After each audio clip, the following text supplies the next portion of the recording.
చాలా డిసిప్లిన్ రావాలి. సినిమాలు తీసే వాళ్ళు మాట్లాడాలి చిత్ర పరిశ్రమ గురించి, సినిమాలు తీయని వాళ్ళు మాట్లాడకూడదు. సినిమాలు తీయకుండా రాజకీయాలు చేసేవాళ్ళు మాకు నచ్చం. అది ఎన్డీఏ తరపు నుంచి నేను చెప్తా ఉన్నాను. తెలుగు చిత్ర పరిశ్రమ గురించి మాట్లాడాలి అంటే సినిమాలు తీసి దానికి సాధక బాధలు అర్థం చేసుకున్న వాళ్ళే మాట్లాడాలి. మన తెలుగుదేశం, జనసేన, భారతీయ జనతా పార్టీ, ఎన్డీఏ ప్రభుత్వం వారితోనే మాట్లాడతాం, వారితోనే గుర్తిస్తాం. అలాగే చాలాసార్లు సినిమా టికెట్ల కోసం హీరోలకి పనేంటి, హీరోలు ఎందుకు రావాలి, అది మాకు ఇష్టం లేదు.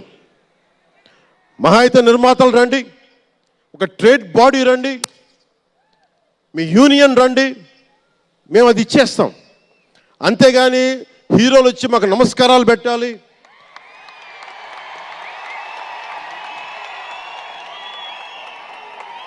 అంత ఒక లో లెవెల్ వ్యక్తులం కాదు మేము. దీన్ని ఎక్కడి నుంచి నేర్చుకున్నాం? స్వర్గీయ నటరత్న ఎన్టీ రామారావు గారి దగ్గర నుంచి నేర్చుకున్నాం. మహానటుడు, ఆయనని ఎంతమంది విమర్శించినా, కోటా శ్రీనివాసరావు గారు విమర్శించినా, ఆయన ఎప్పుడన్నా యాక్ట్ చేస్తే ఆయనతో పాటు ఏం బ్రదర్ బాగున్నారు అని చెప్పి చాలా గుండెలు నిండుగా పలికే వ్యక్తి మహానుభావుడు ఎన్టీ రామారావు గారు.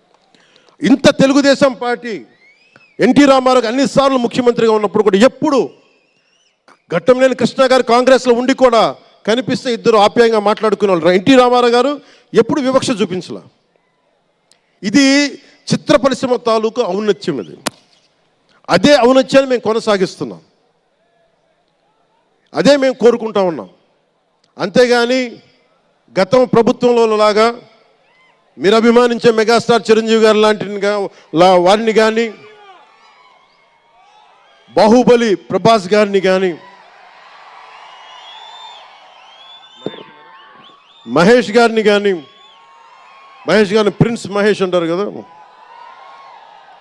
మహేష్ గారిని కానీ, ఇంకెవరిని వెళ్ళారా, ఇంకెవరు వెళ్ళినా కానీ మేము ఇవన్నీ ఎందుకు చేయట్లేదంటే మాకు సినిమా పరిశ్రమ మీద గౌరవం ఉంది.